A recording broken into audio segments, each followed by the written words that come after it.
Hello, and welcome to FI for Kids, the podcast about guiding your kids on the path to financial independence and extraordinary lives. I'm your host, Dominic Delacqua. It's a generational show today with a mother-daughter guest combo of Laura Marino and Whitney Wilding.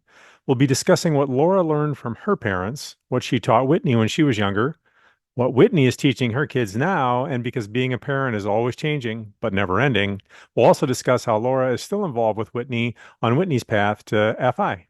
Welcome to the pod, Laura and Whitney. So thanks a lot for coming on. Laura, why don't we start with you and tell us a little bit about your background, how you grew up, just a little bit of details, and what your parents taught you about money, if anything, and then Mhm. how you took that and then what you tried to teach Whitney when she was younger, and then we'll go from there. Sure, happy to. I have to say that this has kind of inspired a lot of deep thinking for me Cool. because I can definitely see some generational change, which is very satisfying to think about. My dad was a farmer's son, and he had a wandering spirit and brought his family to California and pretty much scraped by for a while and working very hard at blue collar jobs. He eventually had five kids. So we came from a lower middle class background. And to my memory, um, we always had what we needed, but money was something that was always pretty scarce. And at a young age, we learned not to ask for things because Mm, the money was just not there. And that was something that was never really articulated, but we learned simply by virtue of listening to conversations between mom and dad and how expensive things were. And, um, let's not overuse that. And, hmm very various things like that. Were your parents, were they from the Depression era? Yeah. Yes, they Yeah. were. Yeah, mine were And too, and so it's a kind of a similar story, but there was a lot of yeah. that. Yeah. Anyway, go Uh-huh. ahead. For sure. And I was saying to Whitney early, really, it was all about scarcity, and it was passed on from mom and dad that you really shouldn't expect abundance. Mm, So that was a mindset that launched all five of us, I think.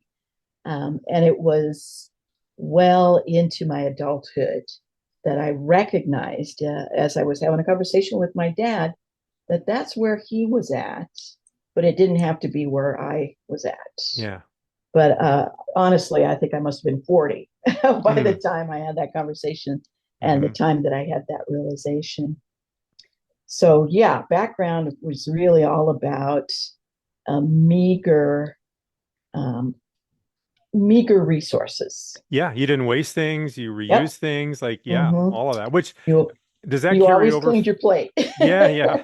Does that stuff carry over for you now? I mean, even though you're in a different sort of financial position and you came to that realization about it, that doesn't have to be Mm-hmm. scarcity mindset doesn't have to be the case for me, but do some of those things, I'm just curious personally, do some of those things Mm-hmm. carry over with you even now? Absolutely. Yeah. Absolutely. And I wasn't going to say this, but Whitney said, no, I think you should. And when I was fortunate enough in my 30s to get into a community program, first time home buyer. Oh, uh-huh. So I had Whitney. Whitney was about in sixth grade, she was 12. And I was able to buy a condo. This was an amazing opportunity for me. Never had the expectation, but here it was in my lap. And when I finally sold that condo and moved into the house that I live in now, the realtor said to me, "Wow, you really broke a glass ceiling here. You're selling your condo for 100,000." And it was the top price for any of those condos. And I, being from my background, I felt guilty for asking so much Yeah, for that yeah. condo. I think that's not uncommon. Isn't that crazy though? Yeah, especially right when your parents were from that generation. Yeah, Yeah, yeah, right. interesting. Don't Hmm. expect too much. That was a real. It's been a tough one to get over. Mm-hmm. Well, those things that you sort of become ingrained in you when you're young like that, and that are so much a part of your family environment, you don't even realize so much that they're a part of you until afterwards. Yeah. And some of those things are great, but then some maybe not so much. And then it's hard. It takes a while to sort of Mhm. try to pull those out and separate them. So Yes, yeah. it does. And you know what's It, universal for all of us parents? We always want more for our kids. yeah. So it's to your advantage to figure out how to surmount that obstacle, that mindset. Yeah. Yeah. Yeah. Great point. So, well, then that leads us into how then, as you started to come to some of those realizations, how then did that inform what you were trying to teach Whitney when she was younger and still living at home? Yeah. And how much did you guys talk about money? Because it sounds like, from with your parents at least, you didn't talk about money really. You just No. sort of overheard things, and that sort of gave you an idea for where they were. And I'm the youngest of five from Depression era parents, and it Yeah. was the same kind of thing. We didn't talk about it. Um, it was talked about sort of tangentially, and you sort of heard things, and that's how you sort of learned, just exactly like you described. Yeah. So how was that different, if it was different, and it was just you and Whitney for Hmm. quite a while, right? That's true. Yeah. Yeah. She's my only biological child. Um, Stepchildren came along later, but they were adults by then. So, Uh, yeah, so it was her and I. And I think that my efforts to teach really still came from that um, scarcity attitude. Honey, when you turn 18, they're going to send you applications for credit cards. And everybody's going to want you to sign up for a credit card. And I can tell you right now, that's a real trap. yeah. So those kinds of things I was able to caution her about. Um, we did, at the time, I still wrote checks. And so I showed her how to, do a checkbook register, which I Hmm. think is still to your advantage simply because it's a visible thing. And to be able to see the numbers decrease and then increase again when you make a deposit, there's a lot of value in that. I think still today. Hmm. So we did some of that. We shared a credit card for a while, just so that, and it was couched as just for emergency. So for me, for Whitney, back in those days, it was really all about money can get you in trouble. Yeah, sure. Be But you can cautious. see a direct through line from how Yeah, you grew up with that. right, Yeah. And right. So it was more the negative aspect, I would say. And I even as she was an adolescent, still did not have the understanding that money is just a resource and you can manage it and control it in order to live a comfortable life. yeah, So yeah, right. It's yeah. just a tool. Mm-hmm. But still, that even that scarcity mindset, and that even you're teaching her from a negative point of view, money can, getting into debt, right? Yeah. And especially superfluous debt can get you into trouble, is still really valuable, because so many people do that, and then Oh God. they've got to dig out of a hole Mm-hmm. before they can actually start to make any progress. So like any sort of tool, right, it can benefit you, but you've got to be careful. It can also hurt you if you use it unwisely. So that's Yes. still valuable information. So it sounds like you taught her then some basic things about money management, Mm-hmm. but not really much at that when you were still at home, Whitney, about any sort of financial planning or anything. It doesn't sound like. I don't think so. Yeah, No, not not like financial planning. forethinking. Yeah, not like, okay, down the road, if 10 years, 20 or whatever, you want to buy a house, you want to buy a car, those kinds of things, that forward forecasting and future planning, I don't think we talked about as much. No, I will say that I mean, she was my sidekick, whatever I did, really. So Yeah. she was in on when I bought a new car or when it was time to pay the mortgage. How is that going to impact our ability to go on a trip? So there were some life experiences that I think did help as well, just because she and I were so close.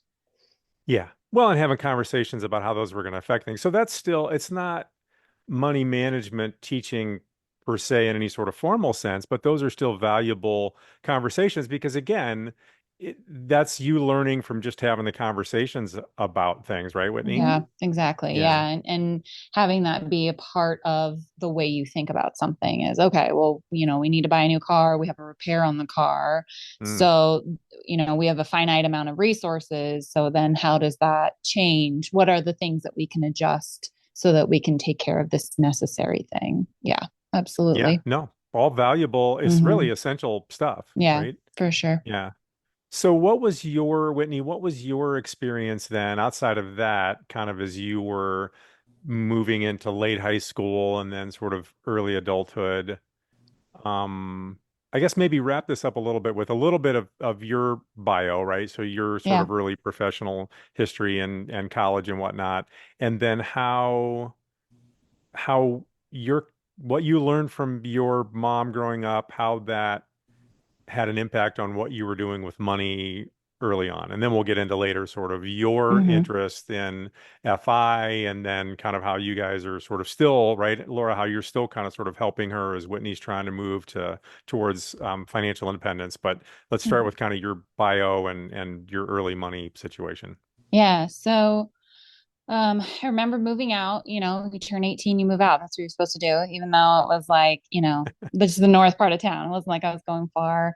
I went to a local college. I had Millennium Scholarship. And I remember that being pretty big factors. Our state does something called a Millennium Scholarship where they won something from the tobacco company. And so all students that had a certain grade point average that graduated from a Nevada high school and went to a Nevada college were given this award money.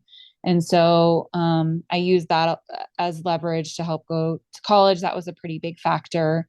But I still had to apply because it didn't cover everything. And so Apply for financial aid, you mean? yeah, sorry, Yeah. to apply through my FAFSA for financial aid. And so I Hmm. remember mom helping me with that. It's a lot of tax information and getting these kinds of things. So it was all exposure to the other side of money as well, sort of this annual accounting of your life, what you pay and what you owe the government and those kinds of things as Hmm. well. Um, and and then even when I moved out, we were just kind of reminiscing about, I was making $8 an hour or something working at Best Buy and going to college, working full time and going to college full time and living in an apartment with two other people, but it was still much too expensive. And so mom coming over and helping me budget, this is what you have to spend, right? You're sort of your have tos, and then here's your sort of you want to save a little bit or have that buffer, and then here's what you can spend on, and kind of going through that a little bit more in detail. And I think that was for me, my response to that lesson was a full embracing of it. I really, really enjoyed having that control and really seeing what the numbers can look like in budgeting. I wasn't always great at Hmm. sticking to it, but I liked seeing the control of it. And Yeah, that's honestly, cool. yeah, I really enjoyed that aspect of it. I really enjoyed budgeting. I really enjoyed looking at like, okay, if I made a little bit more money here, or I lived in a less expensive apartment, or I don't have a car payment, what that would do to my finances. And I still enjoy that to this day. I like looking at that and hypothesizing what I can do with it. Um, from an informational perspective, it's engaging for me. And as I've gotten older, it's become more of a like it's makes me feel a little bit more powerful instead of powerless about my Yeah. money and making decisions. So So you were talking about it was too expensive. And one of the things, had you known and been able to, is right, you could have gotten some sort of a duplex or some sort of thing, right? mhm. If your mom would have been in a position to help you at that time, buy it, rent out the other side. Now you become a landlord and then you live for free or next to nothing while you're also building up equity. But Exactly. Mm. Yeah, yeah, Mm. I she's like, oh exactly. wow. Wouldn't that have been great? Yeah. Yeah. So yeah, I'm gonna Still do a whole time. episode with Bill on that and Cool. passive income and Cool. okay, so let's get back to so you like looking kind of at your budgeting, even if you didn't always stick to it, and it kind of you like that information, sort of gave you a sense of control. So go ahead and take it and run from there. Yeah, so I think over time that really became integral to my sort of monthly planning, and I have, I mean, honestly, it's like kind of disgusting at this point. I have like Excel spreadsheets from way back when, and I've improved my formulas over time. And I get that Hmm. not everybody's into that, but I happen to enjoy Excel quite a bit. Now it's funny Yeah. because it seems like, right, there are two types of people in the Yeah. world, kind of a thing with spreadsheets, right? Yeah. People love them and they would just go into details Yes. and details, or they're like, Get it "What? How does away this from work me. again?" Like, yeah. Yeah. Yeah. I'm definitely in the former category. No, it's a great life tool. I love a good Yeah. spreadsheet. I really do. Yeah. So that's kind of had been an ongoing thing. And it was, honestly, it was fine up until I got married and my my household accounting got more complicated. It's just me, it's one person spending I have to track. It was a lot simpler to know that and to be able to, oh yeah, that's right, I'm going to go to the grocery store this week, or I did go to the grocery store twice last week instead of once. Those kinds of things, rather than having to anticipate multiple people that you're spending for. And so it just actually became really cumbersome and overwhelming. Hmm. And so I do still have spreadsheets. I don't use them. I mean, I used to agonize over these things. Like I had the time, right?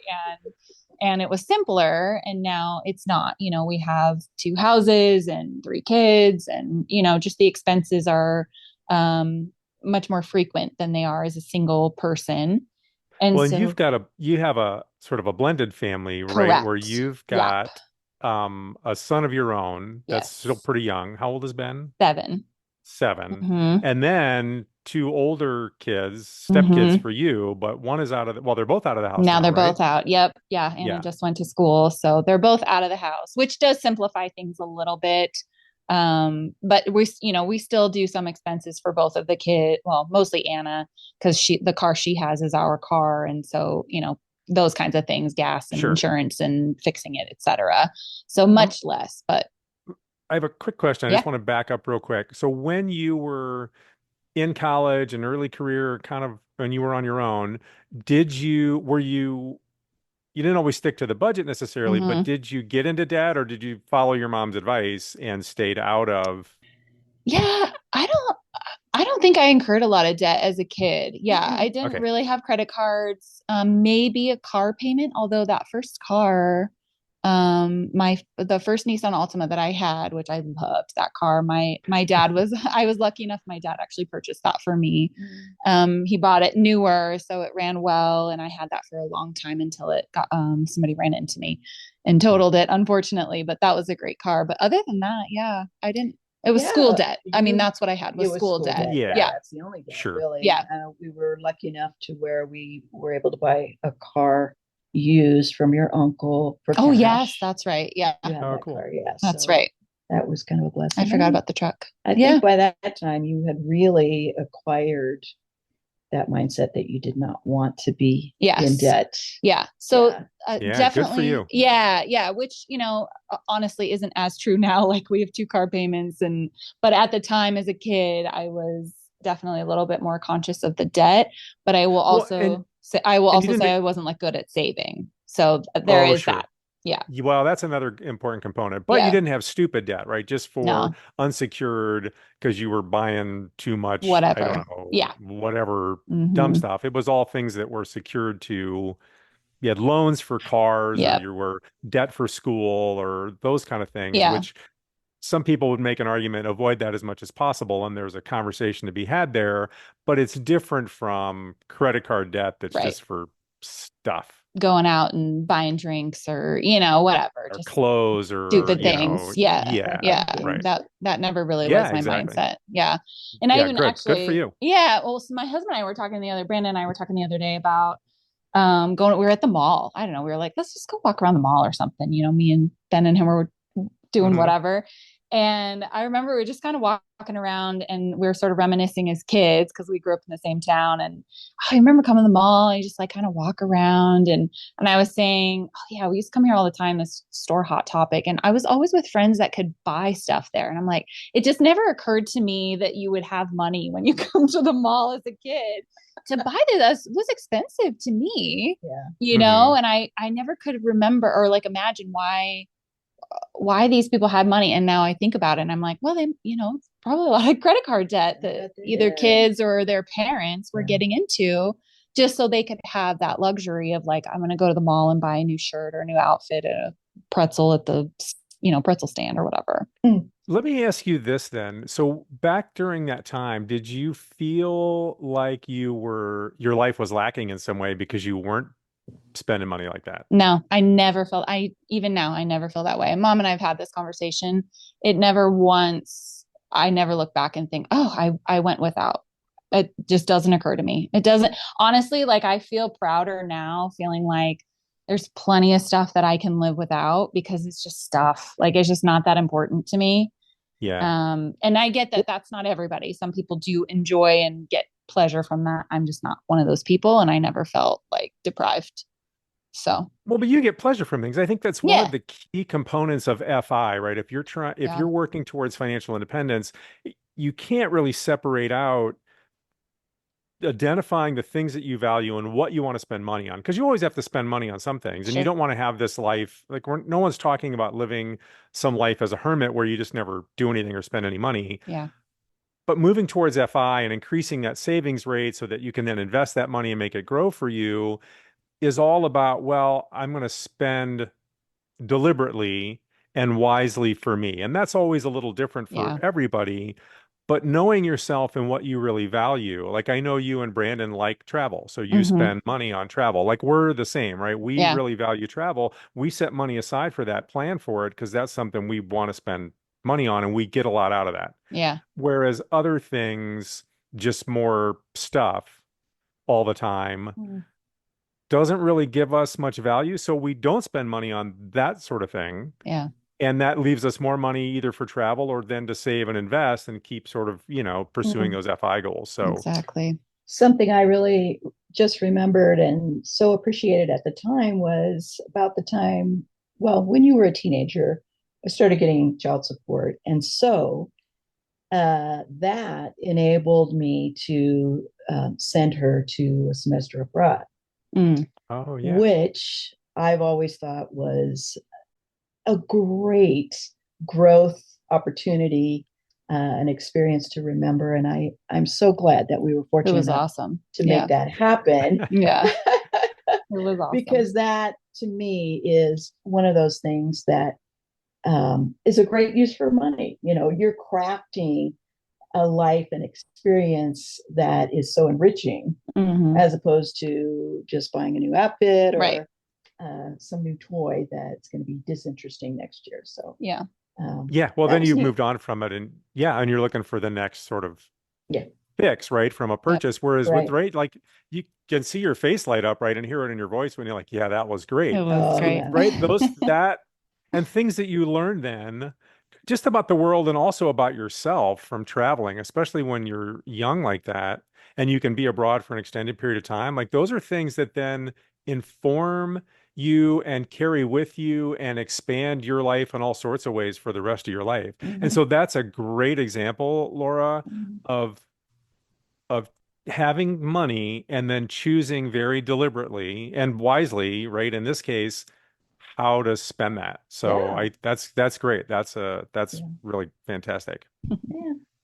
That was a good time. Yeah. Especially since I got to So, join her at the end of the semester. Yeah. oh Yeah. well, Yeah. That was even fun. better, Yeah. even better. That's great.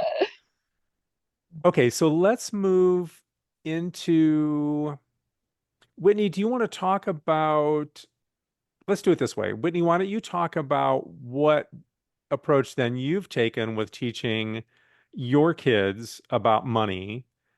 And then we'll finish up with Laura, how you're still helping her now, how you guys are still sort of working together. Because I know you guys have talked about some of the real estate stuff and Mm. different things. We'll talk about that after. Okay. Yeah.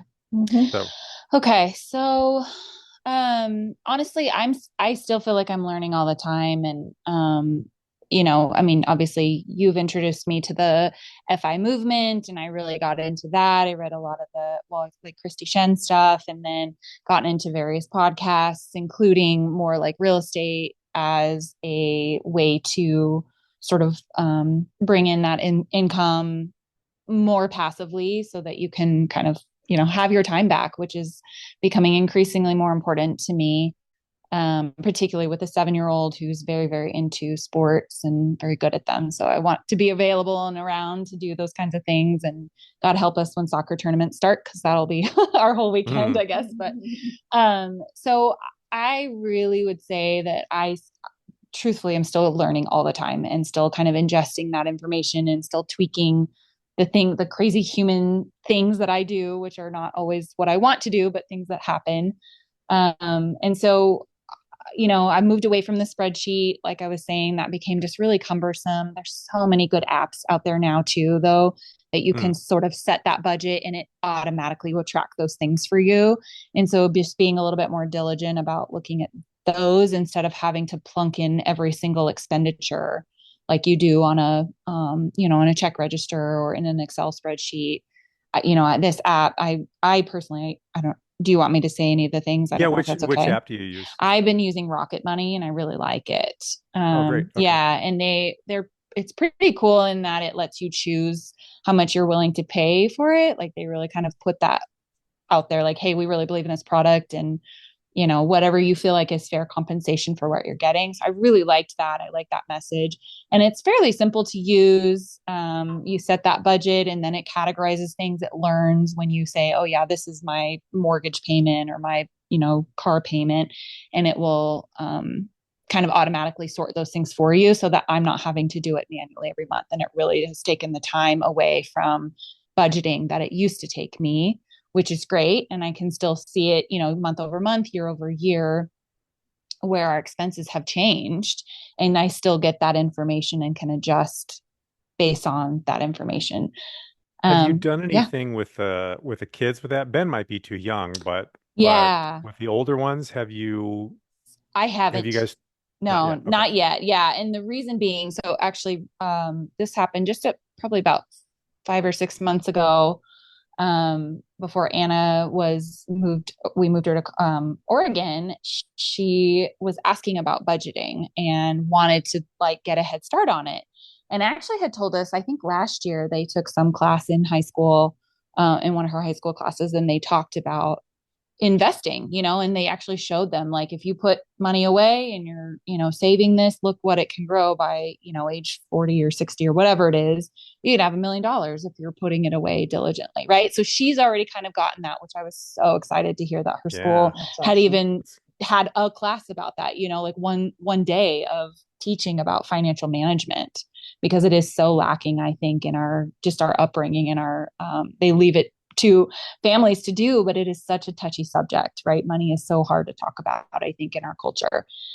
So anyway, she already had kind of caught that message and actively was asking Brandon and I about how do I do this, and so I gave her kind of the baby version of my spreadsheets and like, here's your income, your expenses, what you want to save, and then here's what you'll have left over, and this is how to use it. And so she has it, but she didn't have any income and wasn't doing anything at the time. So she just hasn't used it yet.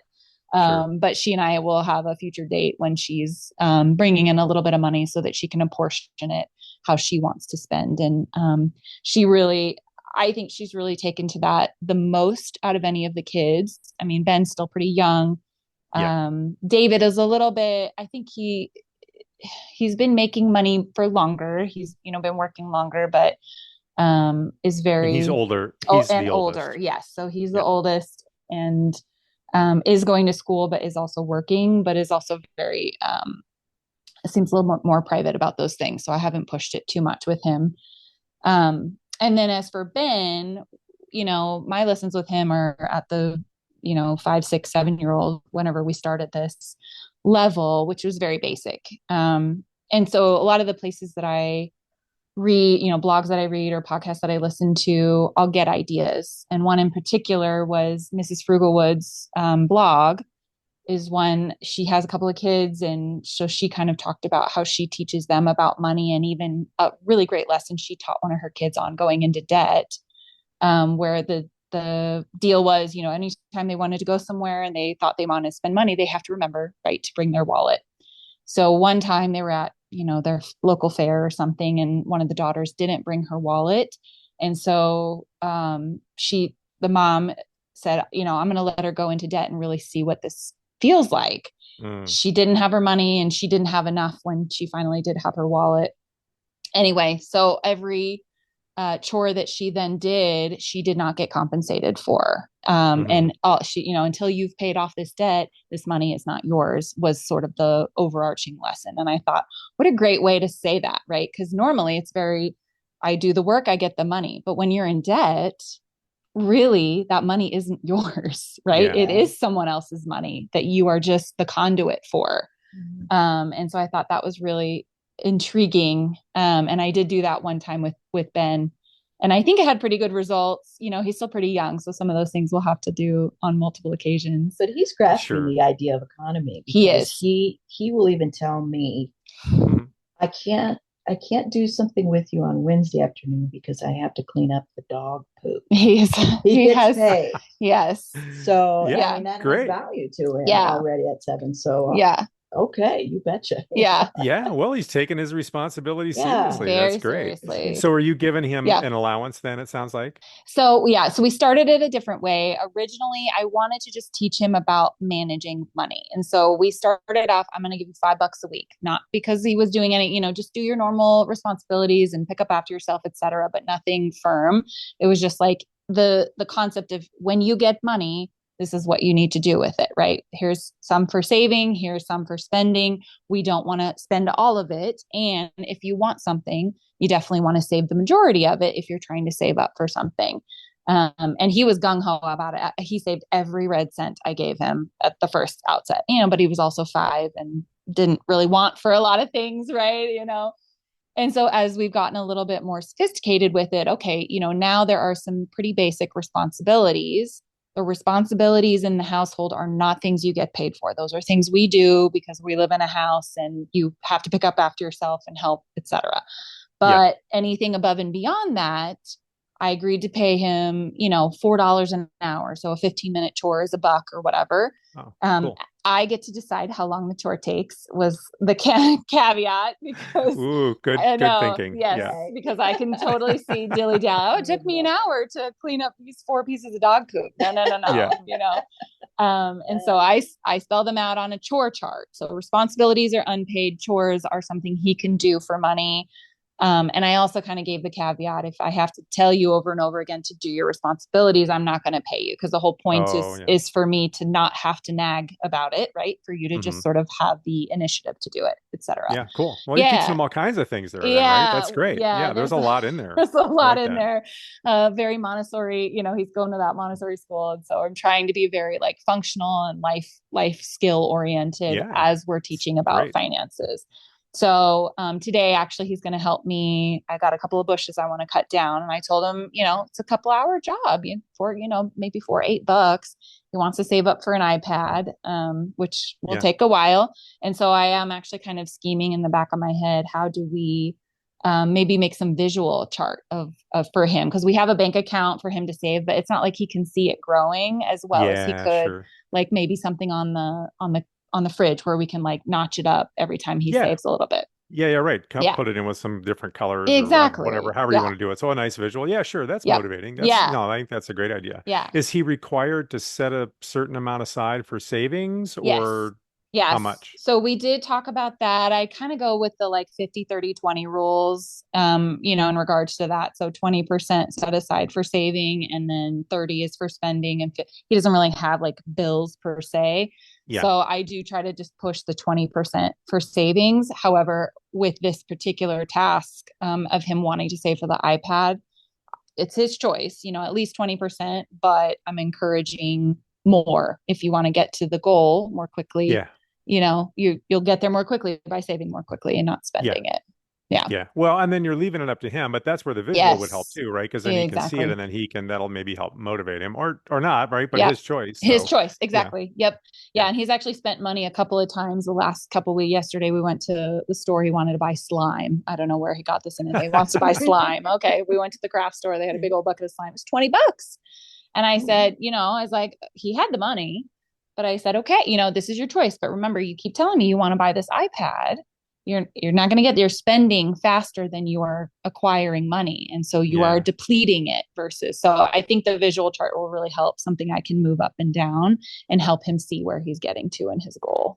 Yeah. Yeah. Yeah. No, that's great.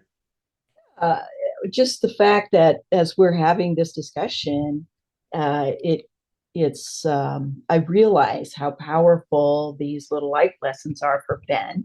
At 7, they're very practical. They're empowering for him. He's learning to take control of his money. He's only 7, so this is really encouraging to me. That Mhm. he's way ahead of the game at this point. So it's thrilling, anyway. Yeah. Yeah. Yeah. Yeah. Well, and you just see, right, how generationally then how you guys each generation builds a little bit on the previous one. And like back to where you said Definitely. early on, Laura, every parent wants their kids to sort of have more opportunity and be able to sort of do better. And I think you guys, were a great example of that with financially, right? Not that any of you have done poorly, but Ben's just starting out head and shoulders above where you were or where the way that I grew up, right? And even above Mhm. sort of where Whitney's at, because you haven't even started talking to him about investing sort of compound interest sort Mhm. of stuff yet, but you will. So, Absolutely. just think by the time he really is older and starts earning money from his first job and he's already learned a lot of these things, what he can do and how he can start thinking ahead, then he can be one of those people that achieves FI when he's 30 or 35. Yeah. And Yeah. then Yeah. the world is so open to him because then he can do whatever it is that he wants, whatever his interest might be. Yeah. So yeah, no, Yeah. I mean, that sort of stuff is really cool to think about as a parent. Very Yeah. exciting. I will say too, I mean, a little bit conversely, but he and I had a conversation recently because he's gotten to the stage where like anytime we go anywhere now, he's like, "Oh, can I get a toy? Can I get a candy? Can I, Hmm. anytime we go anywhere." And so I have to keep reiterating, like, we're not just buying stuff to buy stuff. He said to me the other day, he's like, "Oh, I was gonna ask for something, but we can't because we're poor, right?" And Oh, so I like noted that and I was like, why in the heck would you think we're poor? But I realized I had to do a reframe there of yeah. like, no, we just don't treat our money that way, right? And so that was kind of the catchphrase that I'm trying to use with him. It's not Hmm. that we're poor, it's not about deprivation or scarcity. It's about making active choices. And we don't need a toy anytime we go somewhere, right? I mean, that's just we just don't, you're perfectly content. You got plenty of things. Anyway, it was a much Yeah. more pertinent Right. lesson, but it made me giggle. That's interesting. Oh, these are deep things though, is kind of what I'm trying to say. These are Absolutely. deep lessons that like come along generationally and are ingrained in us because when you think, oh, we can't just buy whatever we want. Oh, we must be poor. What? Hmm. Why Hmm. would you Well, and It's think it's great that? that he has the curiosity Yeah. about it now. Yeah. it Yeah. does, but it's interesting though. It brings to light something as a parent, which is you think you know how you're coming across, but Yes. really we always are never quite sure, and you never know how someone's receiving it until something like that comes up. And you're like, Yep. oh, Hmm. wait, oh my gosh, no, that's not the message I want to send. Right. And then Yeah. doing a reframe so you can try to Yeah. hone that message to him a little bit so that it's right what you were saying. Now it's about we're we're choosing how to spend our money. It's not that we don't have Yes. any. Correct. Because if we don't choose, then actually we won't have any. We can make a Yeah. ton of money and still be broke all the time, so to speak, because then Hmm. you're just living paycheck to paycheck, because then you are always buying this, that, or the other toy. Because adults buy toys Yep. to Sure. distract themselves. And there are people making a lot of money who Yes. don't actually have much financial stability, if any at all, right? So, Yep. and you 100%. certainly don't want that. I mean, that's the opposite example of what we were talking about a minute ago about him being able to achieve FI in his 30s if he Yeah. wants. So, Exactly. yeah. Yep. Exactly. Hmm. Okay, so let's wrap up a little bit maybe by talking about where you guys are at now. So with Hmm. FI, right, you increase your savings rate so that you can then invest that money.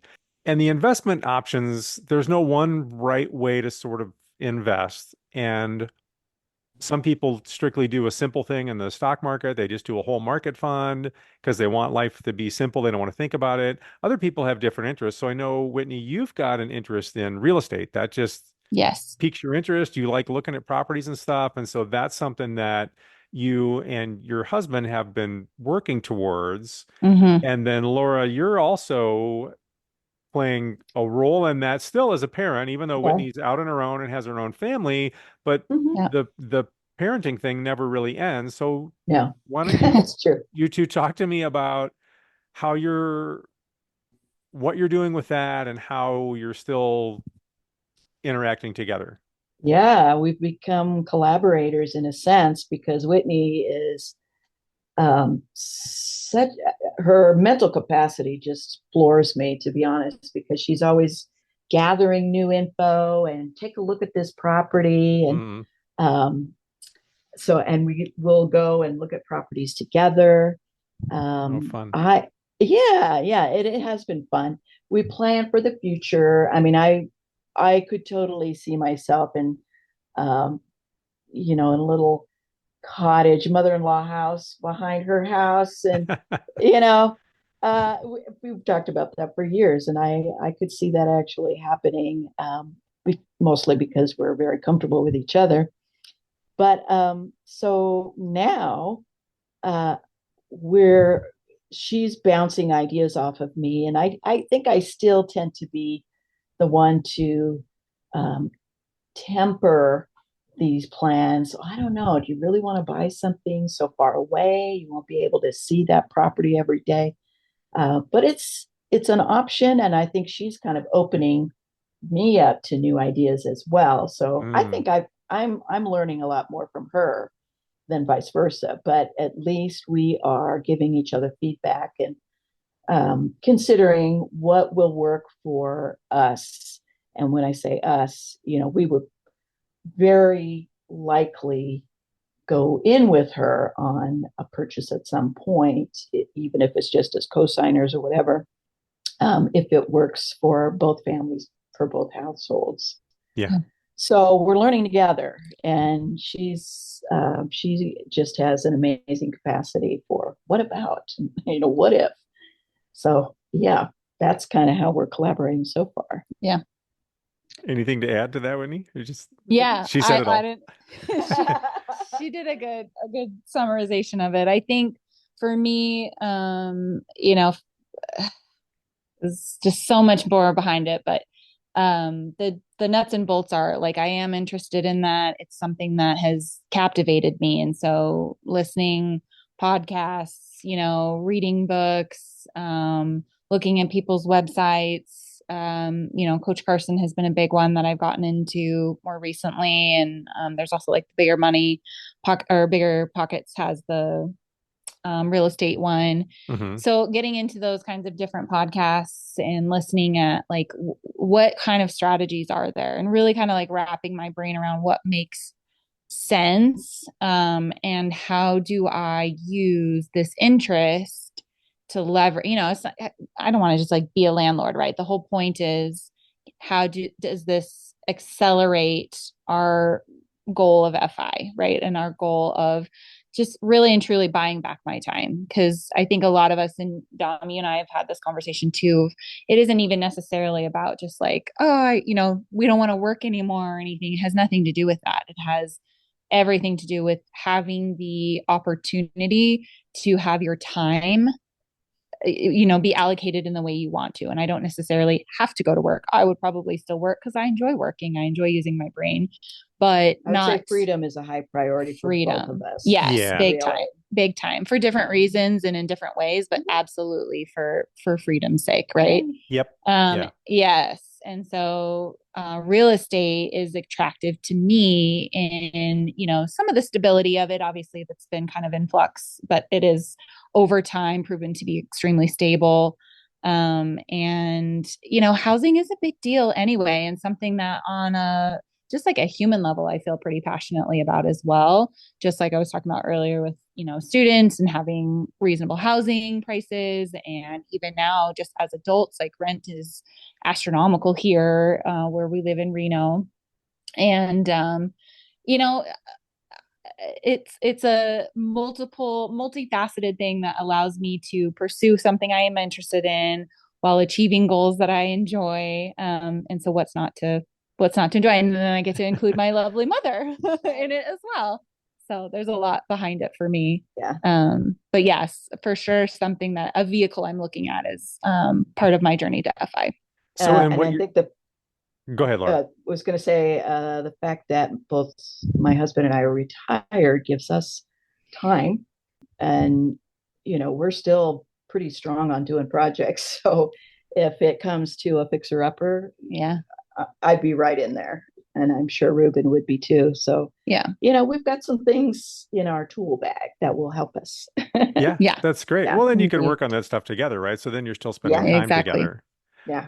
My question is, in terms of the real estate and your FI plans, then is your goal to slowly build up enough properties that you've got enough passive income from rental income to then cover your monthly expenses? Is that how you're thinking of it, or what's your plan?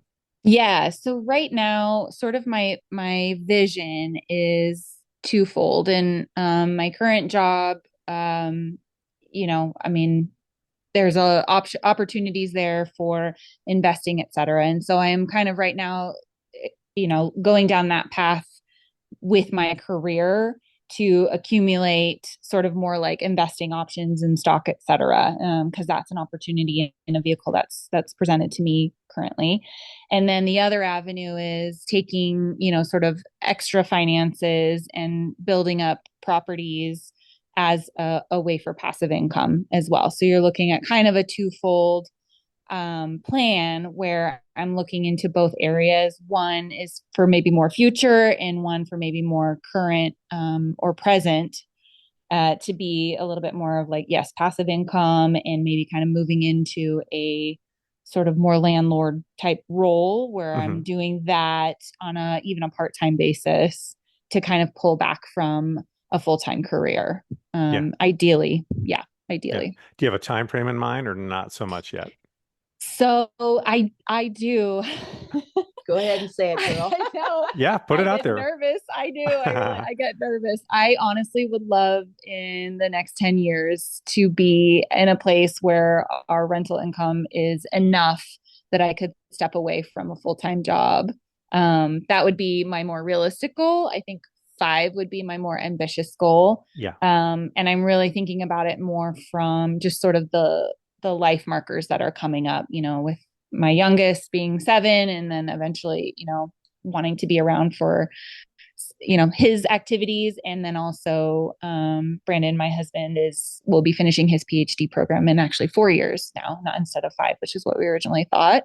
And so it would be nice to have the freedom to say, okay, when he graduates with the PhD, we get to take a job wherever he gets offered a job.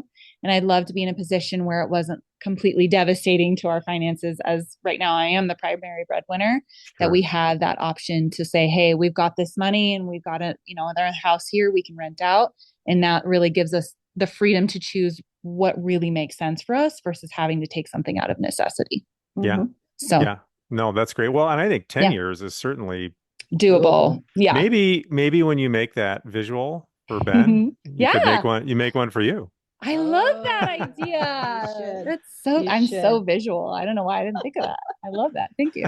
We'll make a collage of all the things we can do Totally. together. Yeah. That road trip on Route Route 66. 66. There you I go. know. We've been talking about it forever. Oh God.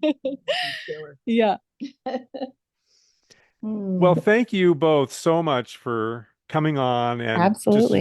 of, opening up a little bit sort of about your personal history and backgrounds and just, and the whole sort of generational thing, which I think is so cool. Anything Thank else you you. wanted to add? Any other thoughts? Off the top of No, your but head? I sure appreciate the opportunity to have this conversation. I really think it's Yeah. been good for us too. Yeah. So, I think, and we were talking right before too, and I think there's some hesitancy, and even when I kind of talked to Brandon about it too, and maybe potentially him coming on with me in future. I mean, his deer in headlights, like he's just like, I don't know, and I think it's nerve-wracking, like because you feel. I think no matter what stage you're in, I see so many people feel uncomfortable with how they feel about money and how they yeah. attack it. It really is such a like psychologically difficult thing in our culture to talk about. And so I think just having that like list of questions and just having this as a topic between even mom and I, offline was really cool to just kind of dive Yeah. in and be like, okay, no, some things are good. Yeah. Uh-huh. And have that positive feedback of like, no, we're actually doing some things here that are beneficial, not just for our kids, but for ourselves, Yeah. and reframing those things for our own minds. Definitely. Yeah. Yeah. So, That's really super cool. So, well, good. I'm yeah, glad that yeah, you guys felt comfortable sort of talking about it and feel like you said at the beginning, Laura, like, oh, it yeah, was just good to sort of be thinking about it. And that's great. So Yeah. I'm yeah, happy that you guys coming on stirred that within you. And I think that Yeah. your good. conversation will be helpful for other people out there as well. And one of the things Yeah. from talking to people on these is it's been really interesting talking to people about their personal things and what they're teaching their kids because everybody's doing some things that are similar but from a little bit different angle, but they're having conversations and they're teaching them something and moving them forward, and Right. it's just really cool to sort of see the different things that people are doing to help prepare their kids rather than the way you and I grew up, Laura, where it was, well, it was kind of talked about tangentially but nothing really Hmm. very specific. So, and Yeah. again, Yeah. not that that was bad, it was a different time. Yeah. Yep. Right. And as we move forward, it's cool to see what people are doing now with their kids. Yeah. Yeah. Absolutely. Thank Okay. you for this. Yeah. Thanks for including us. Oh no, thank you for coming on. Mhm. Thank you everyone for listening to this episode of the FI for Kids podcast. Please subscribe and follow the show. That helps get the word out to other parents and kids that are interested in pursuing their journey towards financial independence. And it also helps us continue to attract interesting guests. You can find contact info for our guests as well as links for books and other resources in the show notes and at our website, fiforkids.com. Our intro music is provided courtesy of Douglas Cameron. You can find Doug's music at douglascameron.net, Spotify, Pandora, and Amazon Music. Our exit music is provided courtesy of the Zoo Human Project. You can find their music on Spotify and Pandora. You can also find them on Facebook. Thanks again, and we'll talk next week. Life was once the standard of the day.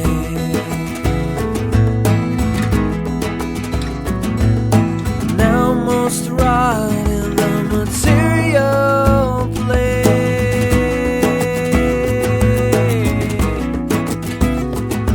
With art on the back burner and makeup in the microwave.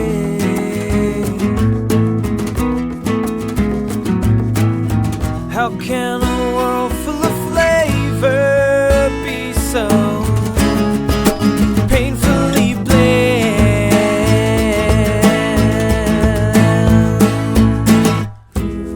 What should we do? Redefine value. Satiate the end of you. Oh, let the music move you.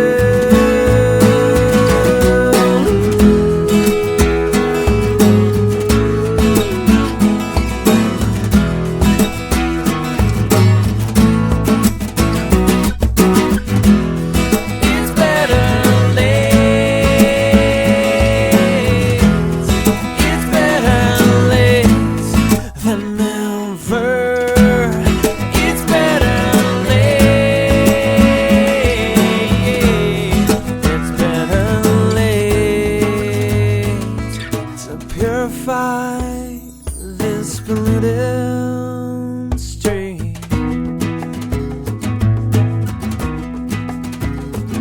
Leave our suits on the bankside, let our souls get swept away.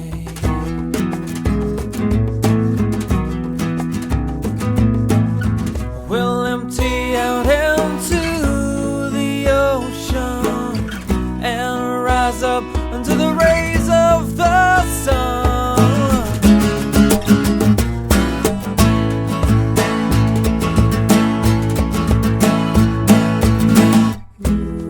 What should we do?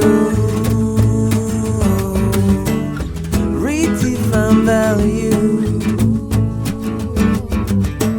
Satiate the end of you. Oh, yeah, let the music move.